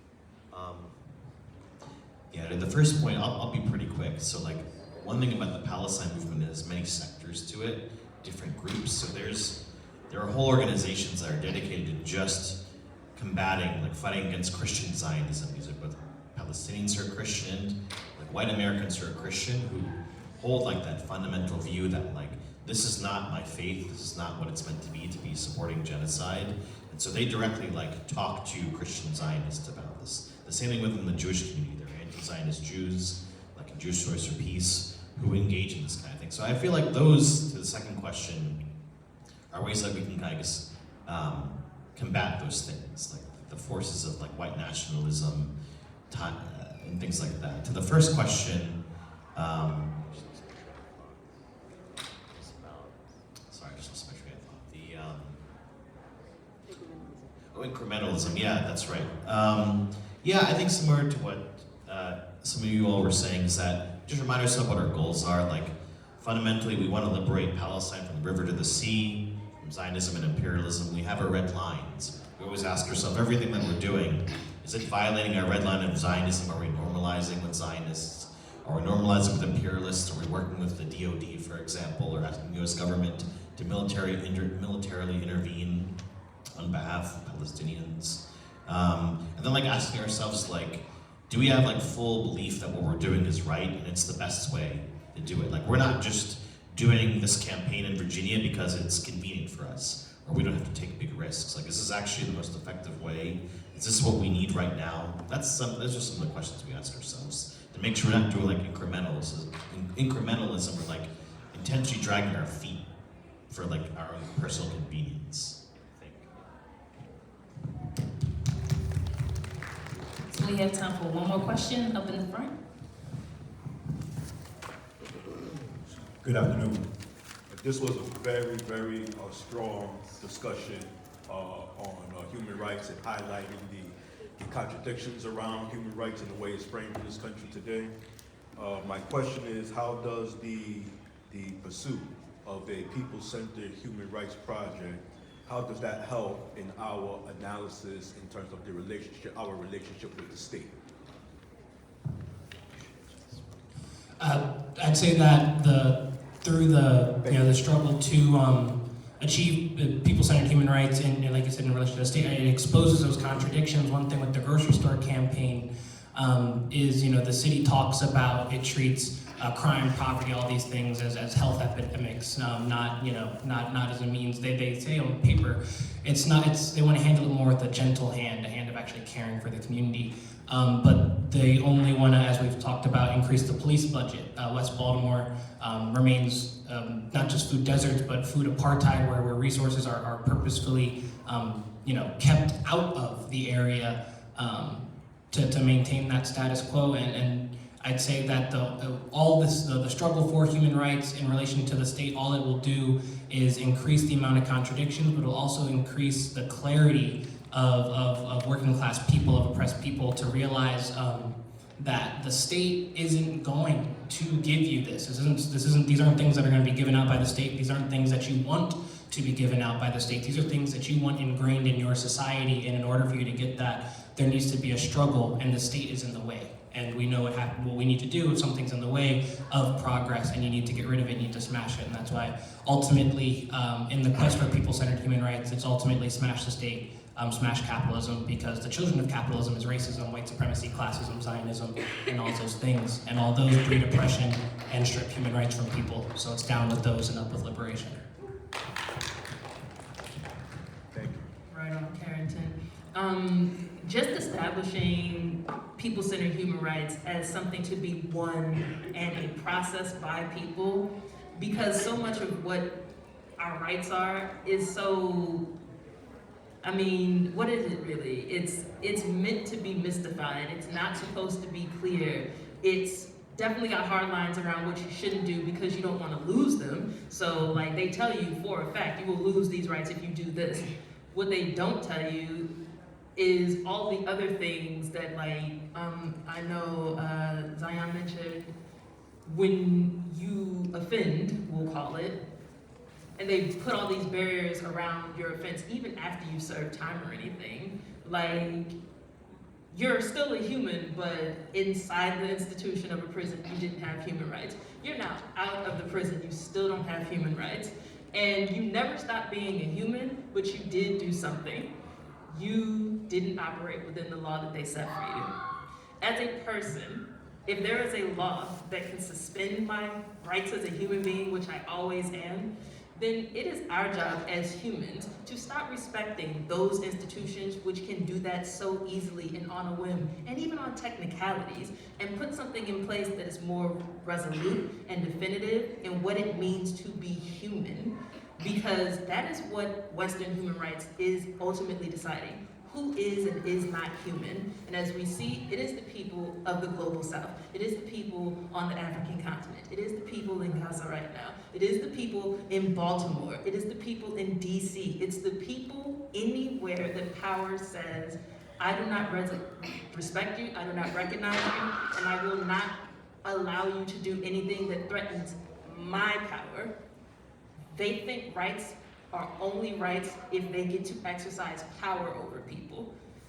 We do not have the right to exercise power in any way that we would like to uplift people, but they have endless power to destroy.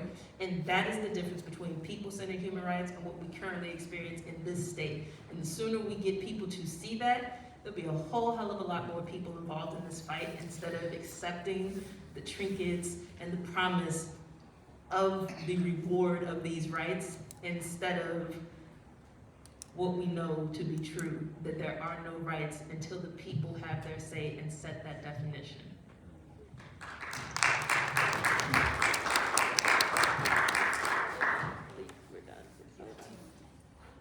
I just wanted to speak on one thing about like when we talk about like jail or like if you get offended or you go to prison, something, how your human rights are taken. And I just wanted to bring up like earlier this year in April, Heart Smiles has funded 2 of the youth to go to Hawaii, and I was one of them. And one thing that we did was we visited the jail system there, and I was thinking about how it's totally different. Like they still have opportunities to get their education. They still have opportunities to live like human beings. But versus because I work in, we call it N-Center, but I work in a jail in the juvenile system here in Baltimore, and how they're just in this pod. Like they're just in this square. And I just think about how it's different from when you go place to place of how people look at you as humans because of, I wouldn't say a mistake, but something that you did. So I just wanted to touch on that since, like, when she brought it up, because that's when she was making her point. That's instantly what I thought about. Like, yeah, when I went to Hawaii, they still have an opportunity to be a human. So, yeah.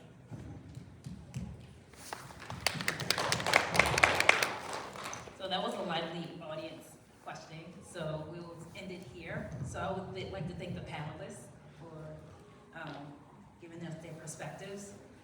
All the volunteers that helped set up this event, and the audience for being here and listening and offering this wonderful discussion.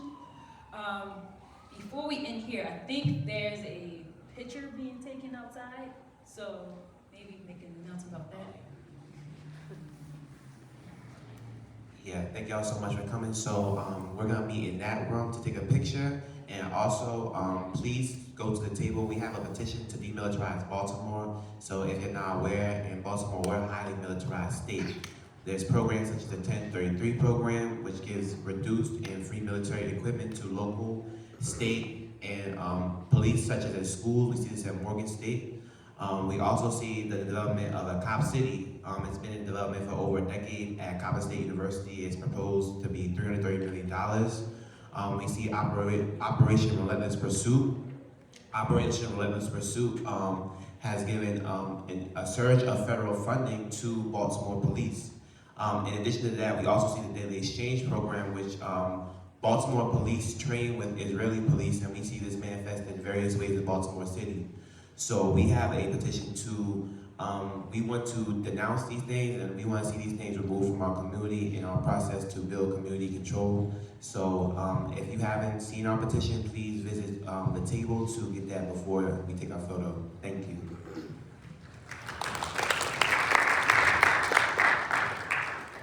And we can make our way in here to take a photo. Okay, end it right there. Thank y'all so much.